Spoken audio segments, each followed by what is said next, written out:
Halo penyembah Tuhan maupun penyembah plafon anti rayap, atau apapun yang kalian sembah, coba sebutkan di kolom komentar ya.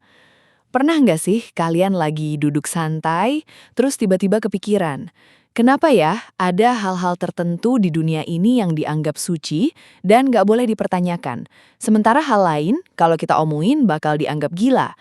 Misalnya kalau ada orang bilang dia bisa dengar suara dari balik tembok yang ngatur jadwal makannya, kita mungkin bakal nyaranin dia ke psikiater.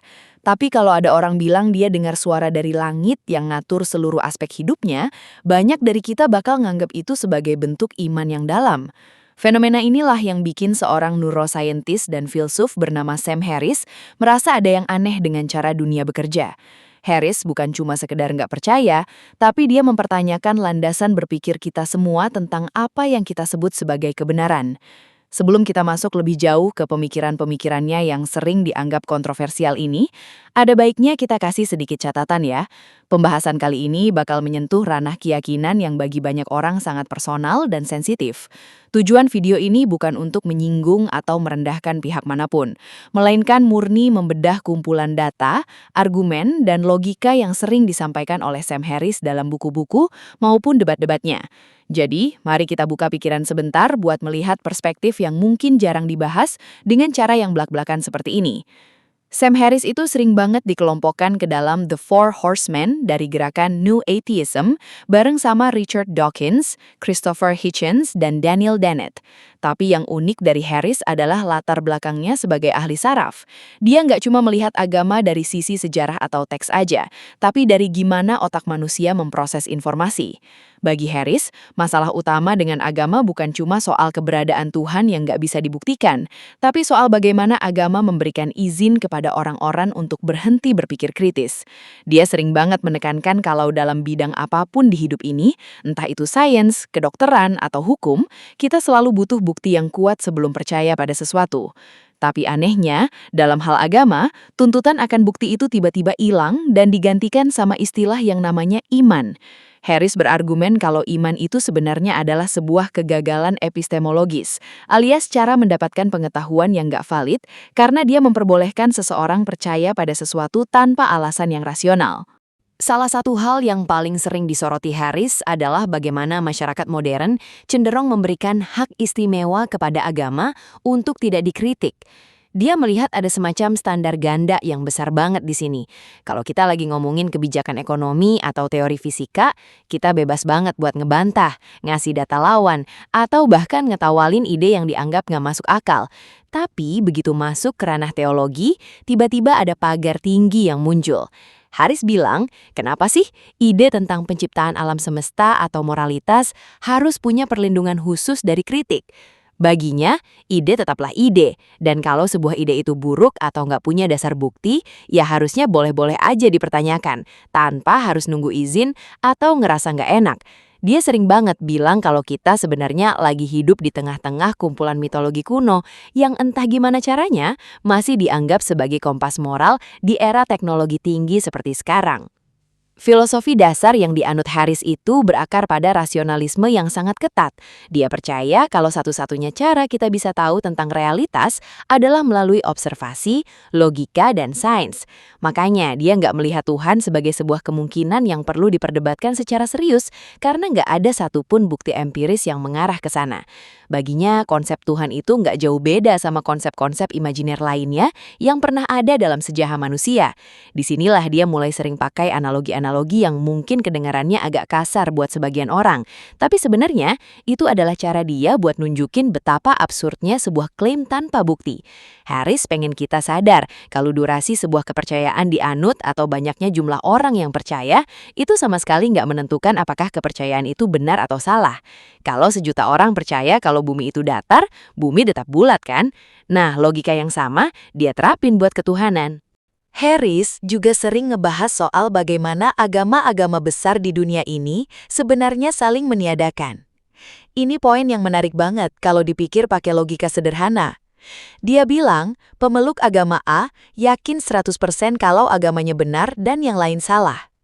Pemeluk agama B juga gitu, begitu juga C, D, dan seterusnya. Artinya, secara statistik, hampir semua orang di bumi ini sebenarnya adalah ateis terhadap Tuhan-Tuhan yang lain.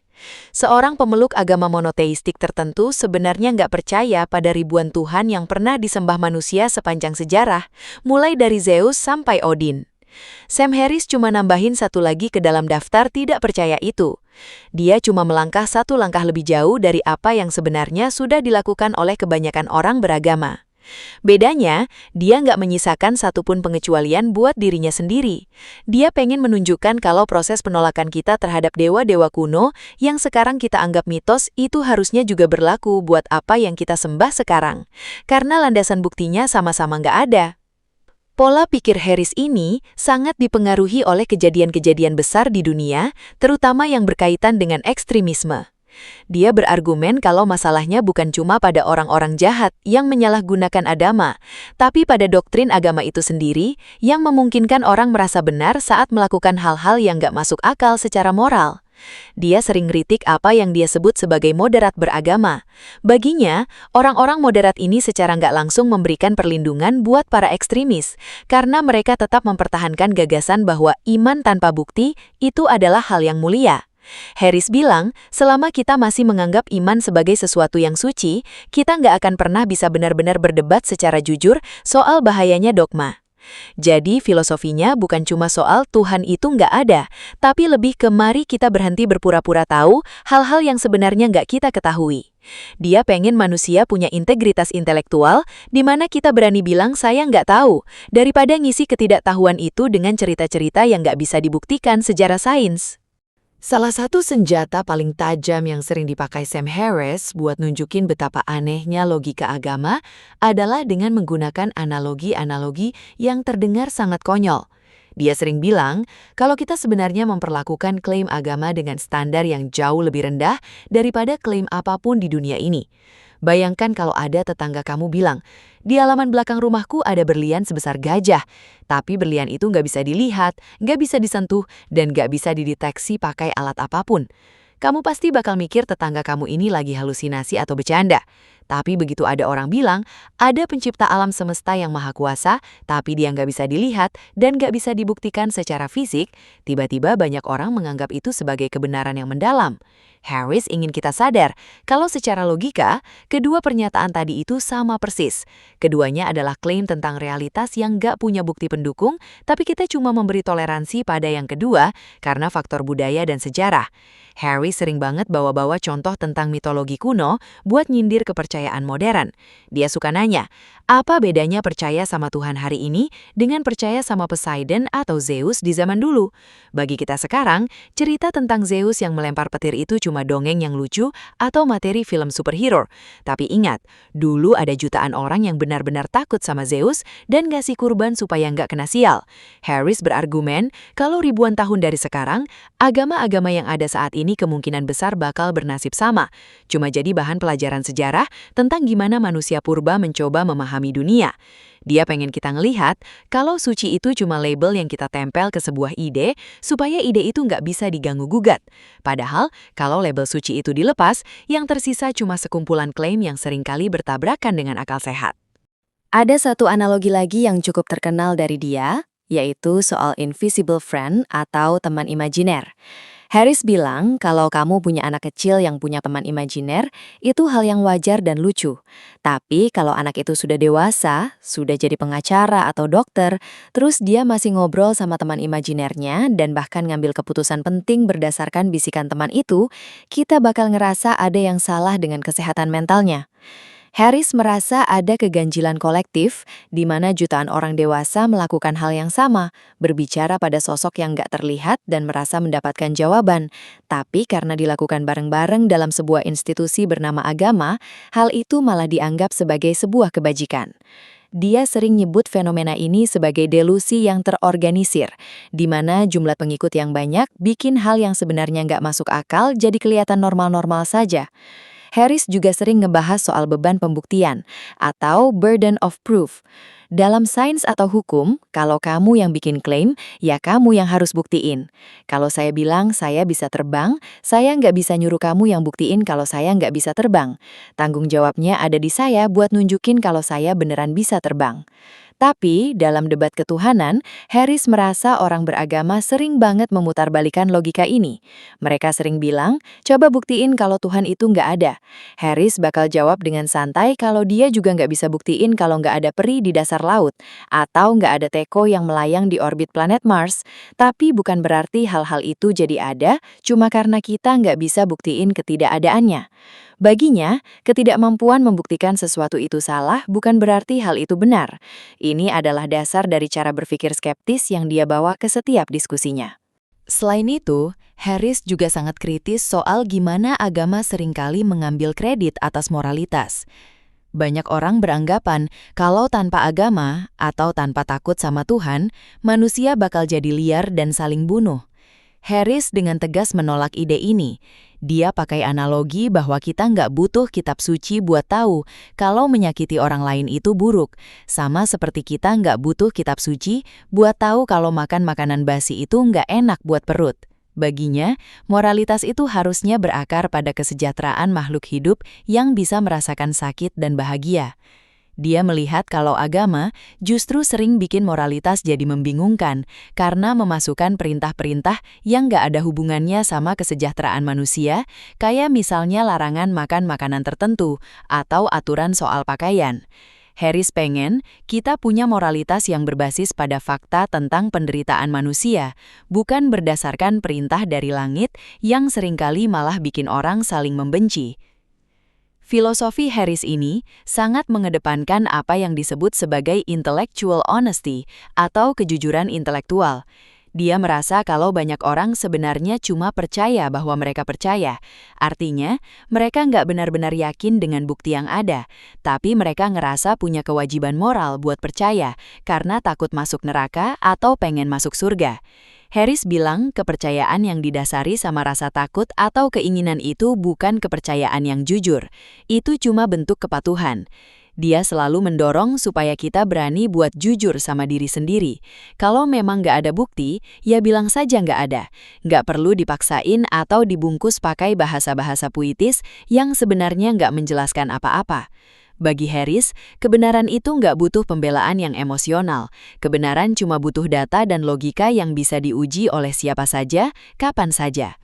Lanjut ke topik yang lebih dalam lagi, Harris punya pandangan yang cukup radikal soal apa yang kita sebut sebagai kehendak bebas atau free will. Ini penting banget, karena hampir semua agama dibangun di atas konsep bahwa manusia punya pilihan buat berbuat baik atau buruk, yang nantinya bakal dapat pahala atau dosa. Tapi sebagai seorang neuroscientist, Harris bilang kalau kehendak bebas itu sebenarnya cuma ilusi. Menurut data saraf yang dia pelajari, pikiran dan tindakan kita itu sebenarnya hasil dari proses biologis di otak yang sudah terjadi bahkan sebelum kita sadar kita mau ngelakuin itu. Nah, kalau kita nggak punya kendali penuh atas pikiran kita, otomatis konsep dosa dan neraka jadi kelihatan nggak adil banget kan? Bayangin ada orang yang dihukum selamanya cuma karena konfigurasi otaknya atau latar belakang lingkungannya bikin dia ngelakuin kesalahan. Bagi Harris, ini adalah salah satu bukti kalau konsep ketuhanan yang tradisional itu nggak sinkron sama apa yang kita temukan di laboratorium sains. Terus ada satu poin lagi yang sering banget dia bahas, yaitu soal penderitaan di dunia. Harris sering ngajak kita buat benar-benar ngelihat realitas, bukan cuma kutipan-kutipan manis dari kitab. Dia sering nanya, kalau emang ada Tuhan yang Maha Kuasa dan Maha Penyayang, kenapa ada hal-hal kayak kanker pada anak kecil atau tsunami yang bunuh ratusan ribu orang dalam sekejap? Dia bilang kalau kita ngelihat peristiwa itu lewat kacamata agama, kita bakal dipaksa buat bikin pembenaran-pembenaran yang aneh, kayak itu ujian atau Tuhan punya rencana yang lebih besar. Tapi bagi Harris, ini adalah salah satu bukti kalau konsep ketuhanan yang tradisional itu nggak sinkron sama apa yang kita temukan di laboratorium sains. Menurut dia, kalau kita benar-benar jujur ngelihat data penderitaan di dunia, kesimpulannya cuma dua. Entah Tuhan itu nggak ada, atau kalaupun ada, dia nggak peduli sama sekali. Harris lebih milih buat nerima kalau alam semesta ini memang netral, nggak ada yang ngatur dengan niat tertentu, daripada harus percaya pada sosok pencipta yang membiarkan penderitaan sebegitu hebatnya terjadi. Menariknya, meskipun Harris itu sangat skeptis sama agama, dia bukan tipe orang yang anti sama hal-hal spiritual. Dia sering ngebahas soal meditasi dan kesadaran, tapi bedanya, dia nggak butuh embel-embel supranatural buat jelasin itu. Baginya, rasa damai, rasa syukur, atau perasaan menyatu sama alam itu adalah pengalaman nyata di dalam otak manusia yang bisa dijelasin lewat sains. Dia pengen nunjukin kalau kita bisa kok jadi orang yang punya kedalaman batin tanpa harus percaya pada mitos-mitos kuno. Dia sering pakai analogi kalau spiritualitas itu kayak kesehatan mental atau kebugaran fisik, sesuatu yang bisa kita latih dan rasakan manfaatnya secara langsung di dunia ini tanpa perlu nunggu kehidupan setelah mati. Harris pengen memisahkan antara pengalaman manusia yang indah dengan dogma agama yang seringkali malah membatasi pengalaman itu sendiri. Dia juga punya pandangan unik soal moral landscape atau bentang alam moral. Harris berargumen kalau moralitas itu bukan sesuatu yang jatuh dari langit, tapi sesuatu yang bisa dipelajari secara ilmiah. Logikanya begini, moralitas itu intinya soal kesejahteraan makhluk hidup yang punya kesadaran. Karena kesejahteraan itu bergantung pada kondisi otak dan lingkungan, maka ada cara-cara yang benar dan salah buat mencapainya secara objektif. Kita nggak butuh wahyu buat tahu kalau menyakiti orang lain itu buruk. Sama seperti kita nggak butuh kitab suci buat tahu kalau menyakiti diri sendiri itu merugikan. Harris pengen kita mulai melihat moralitas sebagai sebuah sains tentang kebahagiaan manusia. Dengan begitu, kita nggak perlu lagi berdebat soal perintah agama mana yang paling benar, tapi kita bisa fokus ke data tentang apa yang benar-benar bikin manusia hidup lebih baik dan lebih minim penderitaan. Cara berpikir kayak gini tentu saja bikin banyak orang gak nyaman, karena Harris seolah-olah pengen ngeruntuhin semua zona nyaman yang selama ini ditawarkan agama. Dia sering bilang kalau kenyamanan itu bukan indikator kebenaran. Cuma karena ide tentang surga itu bikin kita merasa tenang, bukan berarti surga itu beneran ada. Harris lebih menghargai kebenaran yang pahit daripada kebohongan yang manis. Dia ngerasa kalau manusia baru bisa benar-benar dewasa secara intelektual kalau kita berani ngadepin dunia apa adanya, tanpa harus pegangan sama sosok di langit yang ngatur semuanya.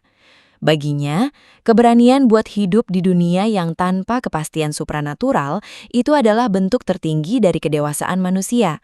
Dia percaya kalau kita bisa bangun dunia yang lebih damai justru kalau kita berhenti terpecah belah karena klaim-klaim agama yang gak bisa dibuktikan satu sama lain. Kalau kita lanjut lagi, ada satu argumen Harris yang sering bikin orang naik pitam, yaitu pandangannya soal orang-orang beragama yang moderat. Biasanya kita mikir kalau orang moderat itu adalah solusi untuk meredam ekstremisme kan? Tapi Harris punya data dan logika yang berbeda. Dia melihat kalau kaum moderat ini sebenarnya secara nggak sadar jadi perisai buat para ekstremis. Kok bisa? Karena kaum moderat tetap mempertahankan gagasan bahwa iman itu suci dan kitab suci itu otoritas tertinggi. Jadi ketika ada ekstremis yang melakukan hal-hal gila berdasarkan teks yang sama, kaum moderat sulit untuk mengkritik dasarnya secara total, karena mereka sendiri masih menganggap teks itu suci. Harris berargumen kalau selama kita masih menghormati konsep kalau percaya tanpa bukti itu adalah hal yang baik, kita nggak akan pernah bisa benar-benar menang lawan radikalisme. Baginya, moderasi beragama itu kayak mencoba mempertahankan pondasi bangunan yang sudah retak. Kelihatannya aman dari luar, tapi sebenarnya tetap menyimpan resiko yang sama. Satu hal lagi yang sering dia tekankan adalah soal nilai kehidupan. Agama seringkali bilang kalau hidup di dunia ini cuma mampir atau ujian buat kehidupan yang sebenarnya nanti di akhirat. Harris melihat cara berpikir ini sangat berbahaya. Kenapa? Karena kalau kita ngerasa ada kehidupan yang lebih indah setelah mati, kita jadi nggak bakal benar-benar menghargai hidup yang sekarang. Dia pakai analogi kalau hidup ini kayak sebuah pertunjukan musik yang indah. Kita tahu konser itu bakal selesai. Dan justru karena kita tahu itu bakal selesai, kita jadi benar-benar menikmati setiap detiknya. Kalau kita percaya konsernya bakal berlangsung selamanya, atau ada konser lain yang lebih bagus nanti, kita mungkin nggak bakal fokus nonton yang sekarang. Harris pengen kita sadar kalau dunia ini, dengan segala penderitaan dan keindahannya, adalah satu-satunya kesempatan yang kita punya. Jadi mendingan kita fokus benerin dunia ini daripada sibuk nyiapin diri buat tempat yang nggak ada buktinya sama sekali. Harris juga sering ngebahas soal bahaya ide. Dia bilang ide itu kayak virus. Ada ide yang bermanfaat, ada ide yang mematikan. Dia nggak melihat agama sebagai satu paket yang semuanya buruk, tapi dia melihat ada ide-ide beracun di dalamnya yang sangat sulit dipisahkan dari paket itu sendiri. Misalnya, ide tentang syahid atau masuk surga lewat jalur peperangan. Di kacamata neuroscience, kalau seseorang benar-benar yakin 100% bahwa dia bakal masuk surga kalau meledakkan diri, maka tindakan meledakkan diri itu jadi tindakan yang sangat rasional bagi dia. Masalahnya bukan di orangnya yang gila, tapi di idenya yang salah. Itulah kenapa Harris selalu bilang kalau kita harus berani buat ngetawain, ngeritik, dan ngebedah ide-ide agama seolah-olah itu adalah ide politik atau ekonomi. Nggak ada ide yang boleh terlalu suci untuk dipertanyakan, karena ide yang nggak boleh dipertanyakan biasanya adalah ide yang paling berbahaya bagi kemanusiaan. Dalam banyak debatnya, Harris juga sering nunjukin betapa agama itu seringkali cuma masalah keberuntungan geografi. Kalau kamu lahir di Arab Saudi, kemungkinan besar kamu jadi Muslim. Kalau kamu lahir di Tibet, mungkin kamu jadi Buddhis. Kalau kamu lahir di Vatikan, kamu mungkin Katolik. Dia pengen kita sadar kalau sesuatu yang begitu mutlak kayak kebenaran Tuhan, masa cuma ditentukan sama di mana orang tua kita tinggal. Baginya, ini adalah bukti kalau agama itu produk budaya, bukan wahyu dari pencipta alam semesta. Kalau Tuhan emang pengen ngasih pesan buat seluruh manusia, kenapa pesannya harus lewat buku di satu sudut bumi yang isinya penuh sama bahasa lokal dan konteks budaya zamannya? Logika Harris bilang, kebenaran universal kayak hukum gravitasi itu sama di mana-mana, nggak peduli kamu lahir di mana. Jadi kalau agama itu beneran dari Tuhan, harusnya dia sejelas dan universal hukum fisika, bukan malah bikin orang berantem karena beda tafsir di tiap wilayah. Terakhir, salah satu argumen paling mendesak dari Sam Harris adalah tentang hubungan antara percakapan dan kekerasan. Harris sering bilang kalau manusia cuma punya dua cara untuk menyelesaikan perselisihan yang mendalam, lewat percakapan, nalar, argumen, bukti, atau lewat kekerasan. Nah, masalahnya dengan iman atau agama adalah ia seringkali secara sengaja mematikan jalur percakapan itu. Ketika seseorang bilang ini adalah kebenaran karena iman saya bilang begitu, dia sebenarnya sudah berhenti berdiskusi. Dia sudah menutup pintu nalar. Harris memperingatkan bahwa di dunia yang sekarang sudah punya senjata nuklir, kita nggak bisa lagi membiarkan orang-orang punya keyakinan yang nggak bisa digugat lewat percakapan. Baginya, kritik terhadap agama bukan cuma soal hobi intelektual, tapi soal kelangsungan hidup spesies manusia agar kita nggak saling hancurin cuma karena perbedaan mitologi. Harris juga sangat vokal soal apa yang dia sebut sebagai liberalisme yang keliru. Dia sering mengkritik kelompok-kelompok sekuler atau liberal yang justru membela praktik-praktik agama yang menindas, seperti perlakuan terhadap perempuan di beberapa budaya religius atas nama toleransi atau multikulturalisme. Harris ngerasa ini adalah bentuk pengkhianatan terhadap nilai-nilai kemanusiaan itu sendiri. Dia berargumen kalau kita harus berani buat bilang kalau sebuah ide itu buruk, nggak peduli siapa yang punya ide itu.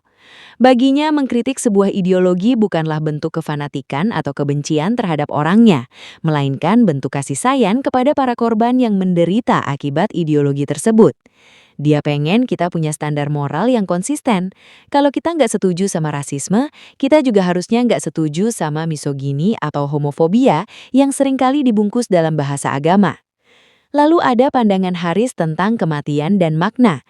Banyak orang takut kalau tanpa agama hidup jadi nggak berarti karena semuanya berakhir saat kita mati. Harris justru memutar balik logika itu. Dia bilang bayangkan kalau kamu punya makanan favorit yang nggak pernah habis dan kamu bisa makan itu selamanya. Lama-lama makanan itu nggak bakal ada harganya lagi. Kematian adalah hal yang justru memberikan kelangkaan atau scarcity pada waktu kita. Karena waktu kita terbatas, setiap pelukan dengan orang tersayang, setiap hirupan nafas, dan setiap karya yang kita buat jadi punya nilai yang tak terhingga. Dia ngajak kita buat berhenti menunda kebahagiaan untuk dunia yang belum tentu ada dan mulai benar-benar hadir di sini sekarang. Baginya, surga yang sebenarnya adalah ketika kita bisa hidup dengan penuh kesadaran dan kebaikan di dunia yang nyata ini. Harris juga menekankan pentingnya integritas intelektual. Dia sering bilang kalau kita nggak boleh percaya sesuatu cuma karena itu bikin kita ngerasa enak.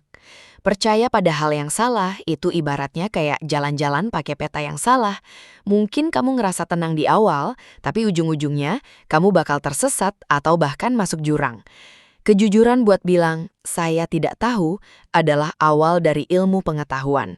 Harris ingin kita punya budaya di mana orang bangga kalau mereka mengubah pendapatnya karena ada bukti baru, bukannya bangga karena tetap teguh pada keyakinan lama, meskipun faktanya sudah membuktikan sebaliknya. Kedewasaan bagi Harris adalah kemampuan untuk mengikuti bukti kemanapun ia membawa, bahkan jika itu meruntuhkan semua yang kita percayai sebelumnya. Secara keseluruhan, filosofi Harris adalah sebuah ajakan untuk bangun. Dia ingin kita bangun dari tidur panjang dogma, bangun dari kenyamanan delusi, dan mulai melihat alam semesta dengan mata yang jernih. Dia percaya kalau sains dan nalar sudah cukup kuat untuk memberikan kita kompas moral dan kedalaman batin, tanpa perlu bantuan dari hal-hal supranatural. Dunia tanpa agama, di mata Harris, bukanlah dunia yang dingin dan hampa, melainkan dunia yang lebih jujur, lebih manusiawi, dan lebih bertanggung jawab. Di dunia itu, kita nggak lagi saling bunuh karena Tuhan saya lebih benar dari Tuhan kamu, tapi kita bekerja sama karena kita sadar bahwa kita semua ada di kapal yang sama, mengarungi alam semesta yang luas dan misterius ini bersama-sama. Jadi, kalau kita coba tarik benang merah dari semua pemikiran Sam Harris ini, sebenarnya pesannya cukup sederhana, tapi sangat mendalam. Kita sudah saatnya berhenti berlindung di balik kenyamanan cerita-cerita lama dan mulai berani menghadapi kenyataan apa adanya. Harris bukan bermaksud jahat atau sekedar ingin meruntuhkan iman orang lain tanpa alasan. Dia melakukan ini karena dia peduli pada masa depan peradaban manusia. Baginya, resiko mempertahankan cara berpikir yang gak rasional itu terlalu besar di dunia yang semakin modern dan saling terhubung ini. Dia ingin kita memiliki fondasi yang lebih kokoh untuk moralitas dan kedamaian. Sebuah fondasi yang gak bakal goyah cuma karena ada penemuan sains baru atau karena kita berpindah tempat tinggal. Dengan mengandalkan bukti, nalar, dan empati yang berbasis pada fakta kesejahteraan makhluk hidup, kita sebenarnya sedang membangun dunia yang jauh lebih stabil daripada dunia yang dibangun di atas dogma-dogma yang gak bisa diuji. Pada akhirnya, apa yang disampaikan Harris adalah sebuah tantangan bagi kita semua untuk menjadi lebih berani. Berani untuk bertanya, berani untuk meragukan, dan yang paling penting, berani untuk tidak tahu. Dia menunjukkan bahwa hidup tanpa pegangan supranatural itu bukanlah sebuah tragedi, melainkan sebuah kebebasan yang luar biasa. Kita jadi bebas untuk mencari makna sendiri, bebas untuk menghargai setiap detik kehidupan tanpa beban janji-janji masa depan yang semu, dan bebas untuk mencintai sesama manusia murni karena mereka adalah sesama makhluk yang bisa merasakan sakit dan bahagia. Harris percaya bahwa kemanusiaan punya potensi yang jauh lebih besar daripada sekedar menjadi pengikut tradisi kuno. Kita punya kapasitas untuk memahami alam semesta dan memperbaiki kondisi kita sendiri lewat kekuatan otak dan nalar yang kita miliki. Semua data dan argumen yang kita bahas tadi memang seringkali terasa berat atau mungkin sedikit mengusik zona nyaman kita. Tapi itulah gunanya kita berdiskusi, bukan? Untuk melihat dunia dari berbagai sudut pandang yang mungkin selama ini tersembunyi di balik tabu-tabu sosial. Pandangan Sam Harris tentang ketuhanan dan agama ini memberikan kita perspektif bahwa rasionalitas bukanlah musuh dari kebahagiaan atau spiritualitas, melainkan alat yang paling jujur untuk mencapainya. Dengan melepas ketergantungan pada hal-hal yang bersifat mitos, kita sebenarnya sedang melangkah menuju kedewasaan kolektif sebagai spesies manusia. Kita belajar untuk saling mengandalkan satu sama lain di dunia nyata daripada bergantung pada sosok yang keberadaannya masih menjadi tanda tanya besar dalam sejarah logika manusia. Nah, dari sekian banyak analogi dan filosofi Sam Harris yang sudah kita bedah tadi, kira-kira bagian mana yang paling bikin kalian termenung atau malah bikin kalian punya argumen sebaliknya? Dunia pemikiran memang gak pernah ada habisnya buat dijelajahi, dan kita di sini ada untuk merayakan keberagaman ide-ide tersebut dengan cara yang tetap santai dan masuk akal. Karena pada dasarnya, perubahan besar dalam masyarakat selalu dimulai dari keberanian untuk membicarakan hal-hal yang biasanya hanya dibicarakan dalam bisikan. Kita nggak perlu takut pada kebenaran, sepahit apapun itu, karena hanya dengan kebenaranlah kita bisa benar-benar melangkah maju sebagai manusia yang merdeka secara pikiran. Terima kasih banyak sudah menyimak pembahasan panjang ini dari awal sampai akhir. Kalau kalian merasa pembahasan seperti ini menarik dan perlu lebih banyak ruang untuk didiskusikan, jangan ragu untuk dukung terus channel kami. Caranya gampang banget. Cukup klik tombol like, tinggalkan pendapat kalian di kolom komentar, kita sangat terbuka dengan diskusi yang sehat, dan jangan lupa buat subscribe serta nyalakan lonceng notifikasinya. Dengan begitu, kalian gak bakal ketinggalan bahasan-bahasan seru lainnya yang bakal kita bedah dengan cara yang ringan, tapi tetap berisi. Sampai jumpa di video berikutnya, tetaplah berpikir kritis, tetaplah penasaran, dan selamat bergabung di Silent Majority.